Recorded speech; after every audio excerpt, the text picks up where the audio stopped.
हाँ दोस्तों, कैसे हैं? उम्मीद है आप सब ठीक होंगे। मैं मोहम्मद मुख्तार आप सबके सामने मैं हाजिर हो चुका हूँ भूगोल के एक अहम फॉर्मेट के साथ।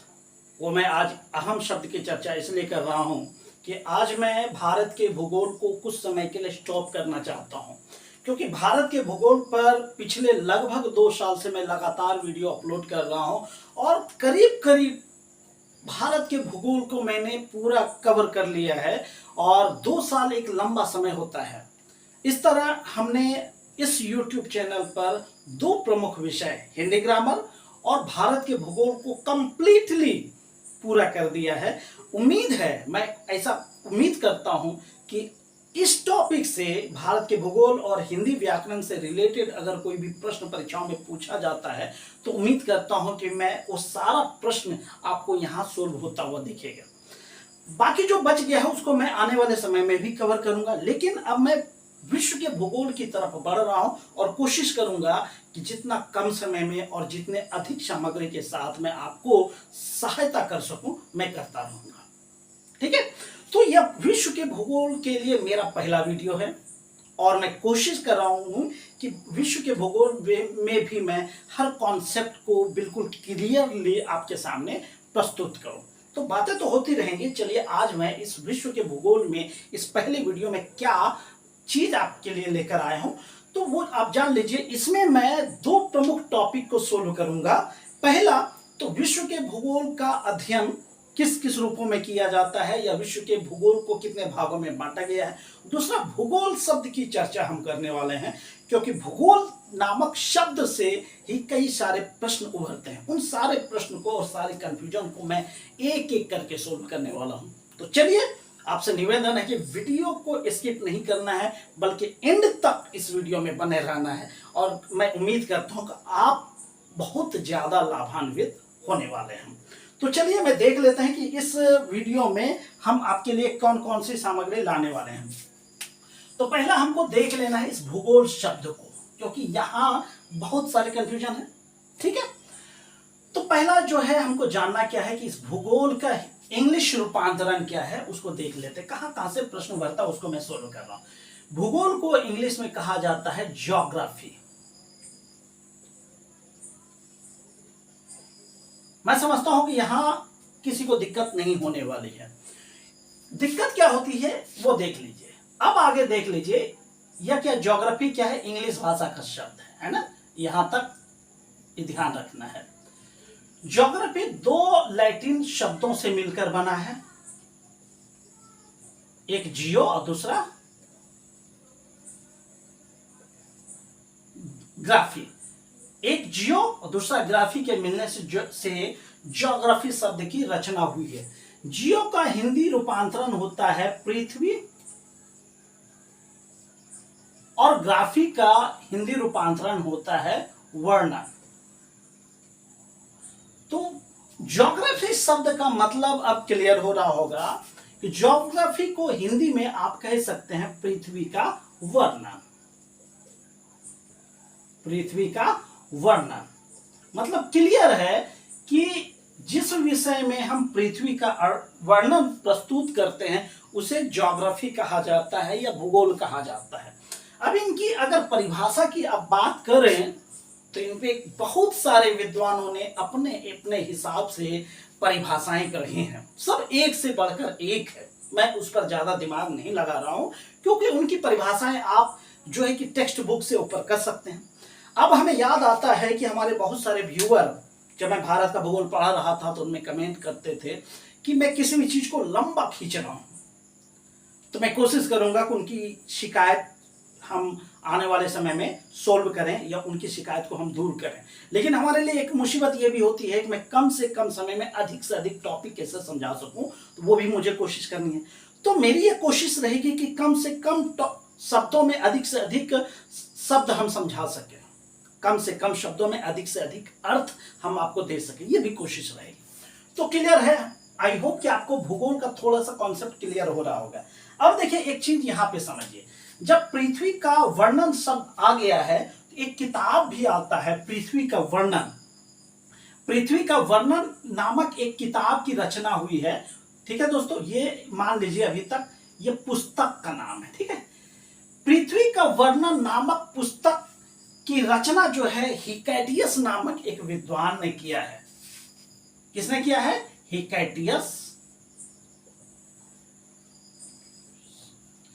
हिकैटियस नामक विद्वान ने पृथ्वी का वर्णन नामक पुस्तक की रचना की है। अब चूंकि ये उस पुस्तक का हिंदी मीनिंग है, ठीक है, उसको जब आप उस पुस्तक का मूल नाम में जाएंगे तो उसका नाम है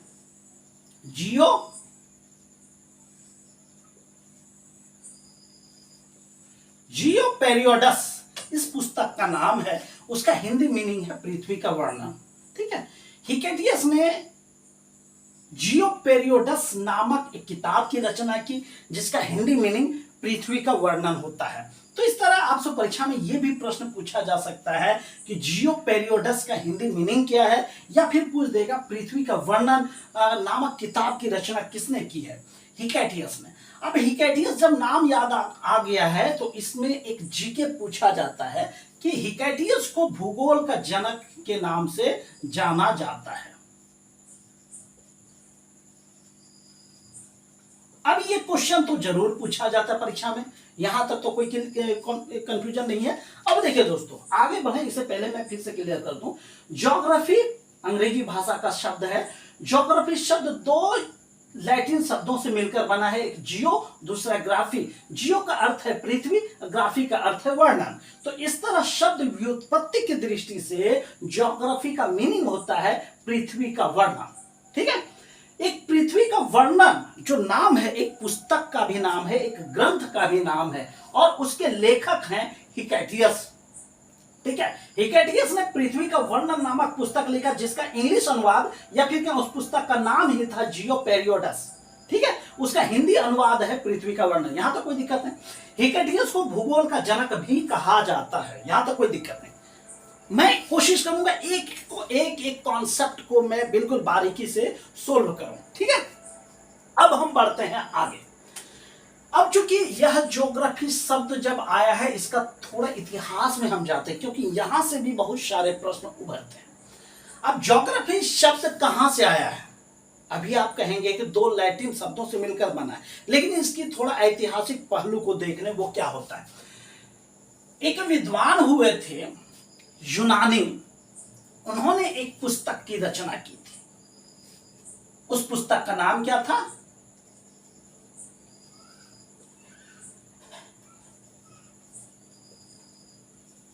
ज्योग्राफिया। हिंदी में भी यही नाम है ज्योग्राफिया, और इंग्लिश में भी वही नाम है ज्योग्राफिया। यह पुस्तक है, ध्यान रखिएगा, यह पुस्तक है। इस पुस्तक की रचना किया था इरेटोस्थनीज ने।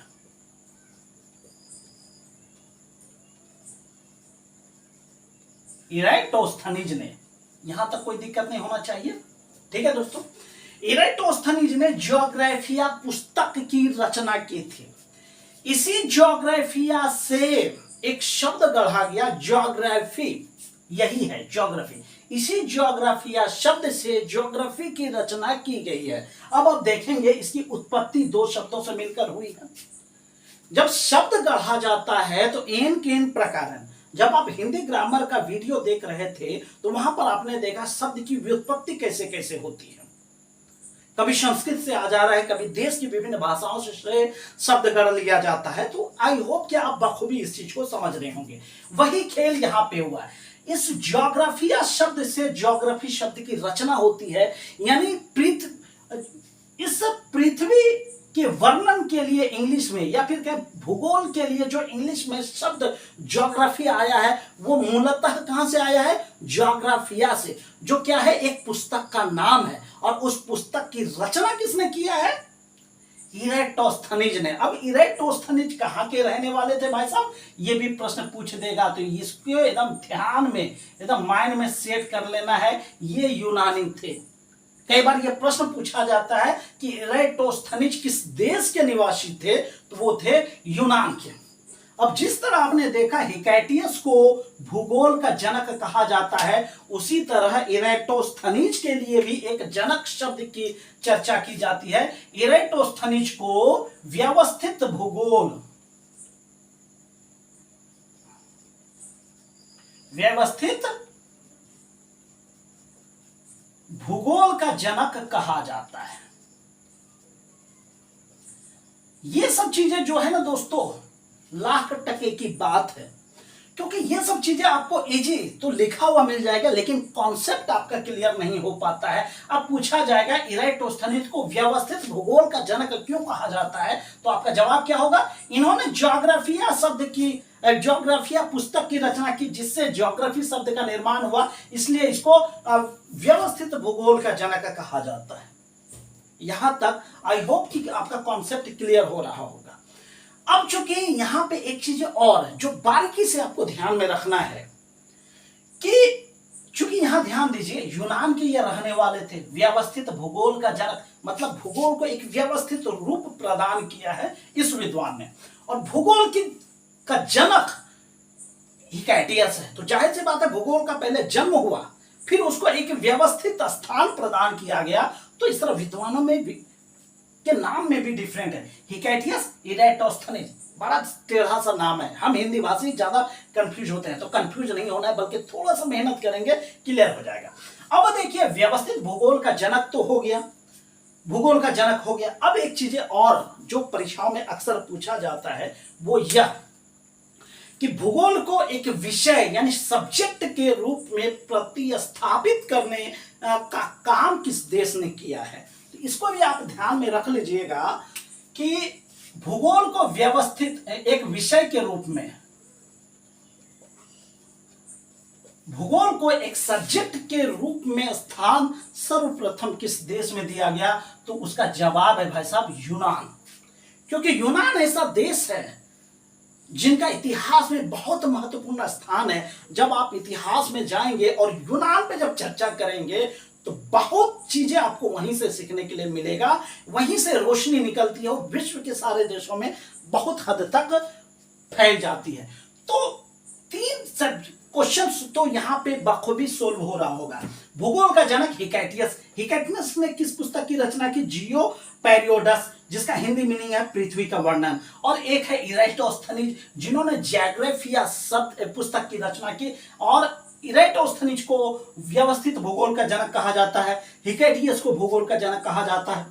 और तीसरा महत्वपूर्ण प्रश्न कि भूगोल को एक सब्जेक्ट का दर्जा किस देश में सर्वप्रथम दिया गया, तो जवाब क्या हो गया? यूनान।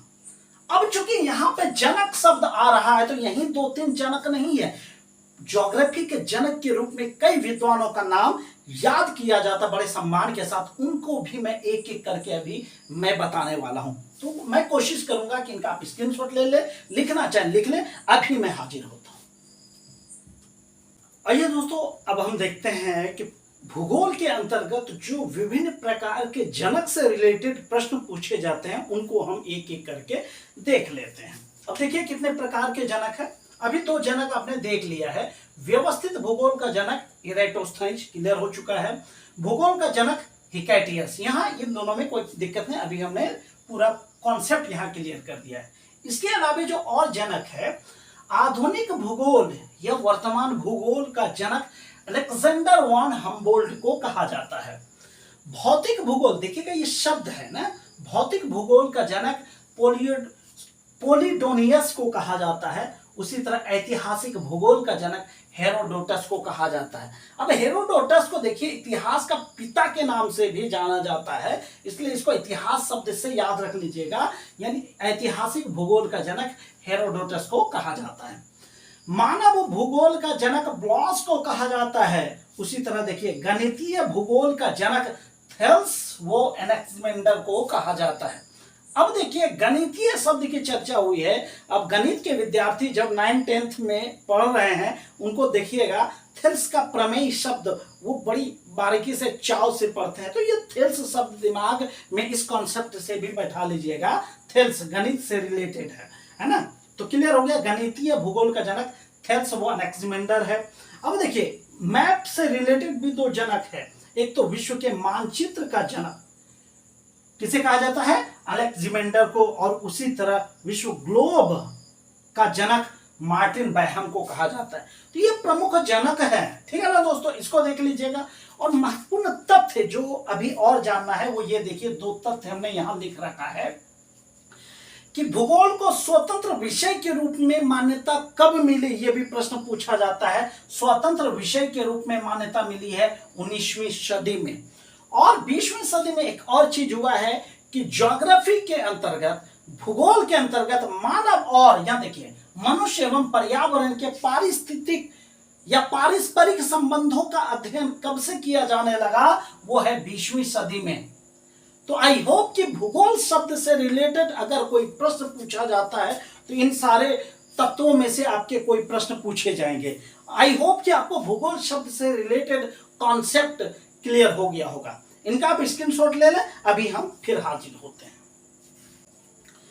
आइए दोस्तों, अब हम देखते हैं विश्व के भूगोल को कितने भागों में बांटा गया है। जैसा कि हमने वीडियो की शुरुआत में ही कहा था कि इसमें हम दो कॉन्सेप्ट को क्लियर करने वाले हैं, एक भूगोल का, दूसरा हम विश्व के भूगोल को कितने भागों में बांटा गया है। वो इसलिए कि इनसे भी कई सारे तथ्य उभर कर सामने आते हैं। अगर हम छोटी छोटी गलतियां करें तो परीक्षा में ये भी मेरे लिए सरदर्द बन जाता है। तो आइए देखते हैं विश्व के भूगोल को कितने भागों में बांटा गया है। तो अध्ययन की सुविधा के लिए या फिर कहें विश्व के भूगोल को मुख्यतः 5 भागों में बांटा गया है। बिल्कुल केयरफुली ढंग से वीडियो को आपको एंड तक देखना है दोस्तों, ताकि आपका हर कॉन्सेप्ट यहाँ पे क्लियर होने वाला है। ठीक है ना दोस्तों? 5 भागों में बांटा गया है। पहला जो भूगोल का हिस्सा है उसको कहा जाता है सामान्य भूगोल। क्या कहा जाता है?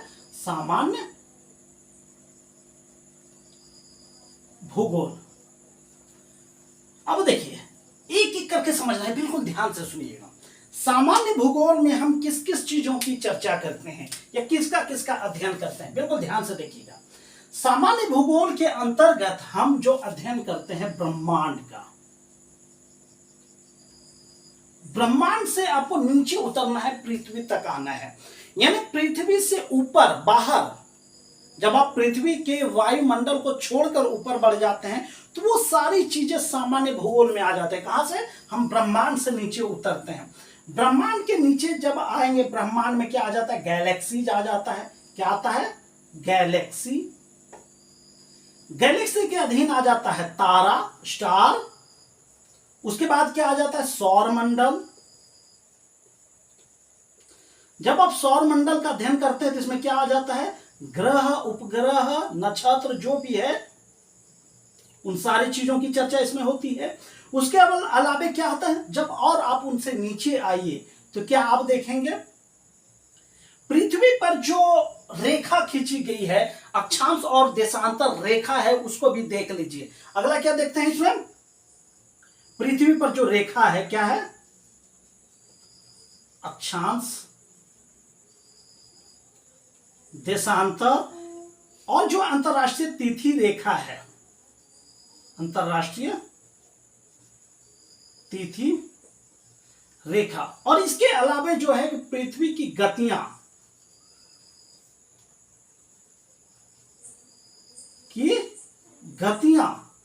इनका अध्ययन हम सामान्य भूगोल के अंतर्गत पाते हैं। अब आप कहेंगे ये जानना हमारे लिए क्यों जरूरी है? बिल्कुल जरूरी है, क्योंकि ऑब्जेक्टिव प्रश्न में ऐसे सब टॉपिक उभर कर सामने आते हैं। खासकर ऐसा होता है कि जब आप किसी भी चीज को इजी समझते हैं ना, वही चीजें आपके लिए जो है कि नुकसानदायक होती है। तो इजी चीज को भी इजी बना के रखना है, कंफ्यूजन पैदा करने वाली चीजें नहीं होनी चाहिए। तो सामान्य भूगोल में मुख्यतः इन सब चीजों की चर्चा होती है। दूसरा आ जाता है, सामान्य भूगोल के बाद आ जाता है भौतिक भूगोल। क्या आता है दोस्तों? भौतिक भूगोल। भौतिक भूगोल में हम किन किन चीजों की चर्चा करते हैं या किनका किनका अध्ययन करते हैं? भौतिक भूगोल में जो है कि भूगोल के अंतर्गत भौतिक चीजों का अध्ययन हम करते हैं। भौतिक चीजों के अध्ययन में क्या क्या आता है वो चीजें देख लीजिए। पृथ्वी का भौतिक अध्ययन आप कहें तो उसमें कौन कौन सी चीजें आ जाएगी? अब जैसे इसमें आप क्या करते हैं, पृथ्वी की उत्पत्ति के विभिन्न सिद्धांत पे चर्चा हम करेंगे। पृथ्वी की उत्पत्ति के विभिन्न सिद्धांत पर चर्चा करेंगे। उसके अलावा जो है ना, पृथ्वी का भूगर्भिक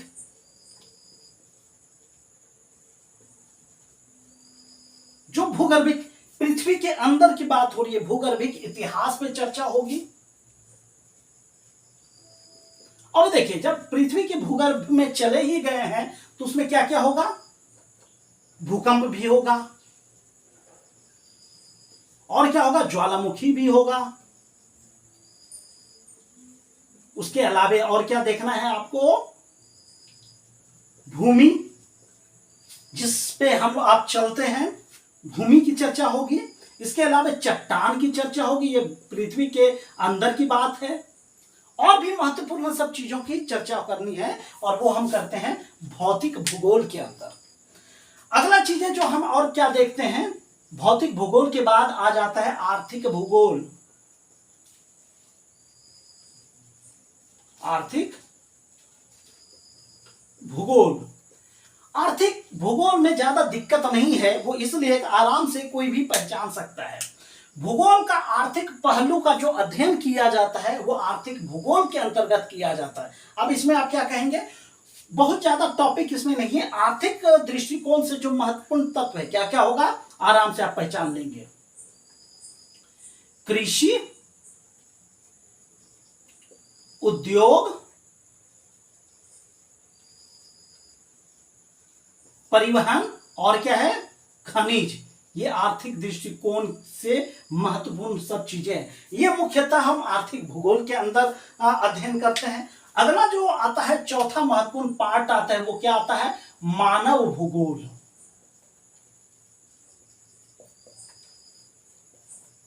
मानव भूगोल में हम क्या देखते हैं, इसमें मुख्यतः मानव पर, मनुष्य पर फोकस किया जाता है। तो उनमें भी क्या क्या देखा जाता है, इसमें जो है कि हम मनुष्य की प्रजातियां, मनुष्य की प्रजातियां छोड़िए, मनुष्य एक जो है कि सभ्य जाति का ये सभ्य वर्ड है, तो इसके लिए चले जाते हैं मानव की प्रजातियां। मानव प्रजातियां, इनकी चर्चा होगी। मनुष्य के जनसंख्या पे चर्चा होगी। और क्या क्या देखते हैं, और जनसंख्या के विस्तार पे चर्चा होगी, और उनकी सारी आवश्यकताओं की चर्चा हम मानव भूगोल के अंतर्गत ही करते हैं। अभी हम इस पे जो महत्वपूर्ण तथ्य उभरता है उस पे भी हम बात करेंगे। अगला जो अंतिम पांचवा जो इसका भेद है वो क्या है, प्रादेशिक भूगोल। प्रादेशिक भूगोल, ये हो गया 5 प्रमुख भेद भूगोल के, विश्व के भूगोल के बोले। तो प्रादेशिक भूगोल में आप किसकी चर्चा करेंगे, इसमें आप भूगोल का प्रादेशिक दृष्टिकोण से अध्ययन करेंगे, राजनीतिक दृष्टिकोण से आप अध्ययन करेंगे। इसमें मुख्यतः एक शब्द याद रख लीजिए, एक शब्द क्या याद रखना है दोस्तों, महाद्वीप। जो विश्व में बड़े बड़े महाद्वीप हैं, उसके अधीन जो देश आते हैं, उन सब की चर्चा राजनीतिक दृष्टिकोण से, भौगोलिक दृष्टिकोण से अध्ययन हम प्रादेशिक भूगोल के अंदर करते हैं। अब आप कहेंगे कि इसकी क्या जरूरत है, वो ये जरूरत है इसलिए, अब देखिए आपसे अगर प्रश्न पूछा जाता है, मान लीजिए ये प्रश्न पूछ देगा कि भूकंप का अध्ययन हम ज्योग्राफी की किस शाखा के अंतर्गत करते हैं, भूकंप का अध्ययन हम किस शाखा के अंतर्गत करते हैं या किस भूगोल के अंतर्गत करते हैं। तो अगर आपको यह जानकारी नहीं होगी तो छोटा मोटा एक इजी सा प्रश्न आप गलत कर देंगे, और एक प्रश्न गलत करना, अगर प्रश्न छोड़िए एक पॉइंट का अंतर होना आपके रिजल्ट पे कितना बड़ा धब्बा साबित हो सकता है, ये हम आप बखूबी समझते हैं। तो भूकंप का अध्ययन हम भौतिक भूगोल के अंतर्गत करते हैं। वहीं अगर दे देगा कि खनिज संपदा का अध्ययन हम किस भूगोल के अंतर्गत करते हैं, तो वो क्या है, आर्थिक भूगोल के अंतर्गत करते हैं। वहीं अगर पूछ दे कि भाई अक्षांश और देशांतर रेखा का अध्ययन हम किस भूगोल में करते हैं, तो वो है सामान्य भूगोल का अध्ययन करते हैं, सामान्य भूगोल के अंतर्गत। अब देखिए पृथ्वी शब्द बड़ा क्लिष्ट है, बड़ा कंफ्यूजन वाला है। पृथ्वी की गतियों की चर्चा हम सामान्य भूगोल में करते हैं, और पृथ्वी की उत्पत्ति की चर्चा भौतिक भूगोल के अंतर्गत करते हैं। पृथ्वी का भूगर्भिक इतिहास हम भौतिक भूगोल के अंतर्गत करते हैं, है ना। अब वही देखिए, जैसे ये क्या है, भूमि, चट्टान हो गया, और उसके अलावा वायुमंडल की भी चर्चा हम भौतिक भूगोल के अंतर्गत करते हैं। किसका, वायुमंडल का, ये भी याद रख लीजिएगा दोस्तों। वायुमंडल की चर्चा भी हम भौतिक भूगोल के अंतर्गत करते हैं। अब बाकी ये मानव भूगोल और प्रादेशिक भूगोल पे ज्यादा कठिनाई नहीं होती है, ये तीन चीजों पे आपका टकराव अवश्य बना रहता है। तो दोस्तों आज ये मेरा वर्ल्ड ज्योग्राफी का पहला वीडियो है, तो उम्मीद करता हूं कि आपको पसंद आया होगा। फिर भी आपको वीडियो देखकर कैसा लगा कमेंट करके जरूर बताइए। अगर पसंद आता है तो दोस्तों वीडियो को एक लाइक जरूर कीजिए और दोस्तों में इसे शेयर कीजिए। अगर आप हमारे चैनल पर पहली बार पधारे हैं तो चैनल को सब्सक्राइब करके भाई साहब हमें सपोर्ट करने का प्रयास कीजिए, क्योंकि हम चाहते हैं यह परिवार जितना जल्दी बड़ा हो सके बड़ा हो, अधिक लोगों तक इनका विस्तार हो। चलिए मिलते हैं किसी अन्य वीडियो में किसी खास टॉपिक के साथ। तब तक के लिए थैंक यू। जय हिंद, जय भारत।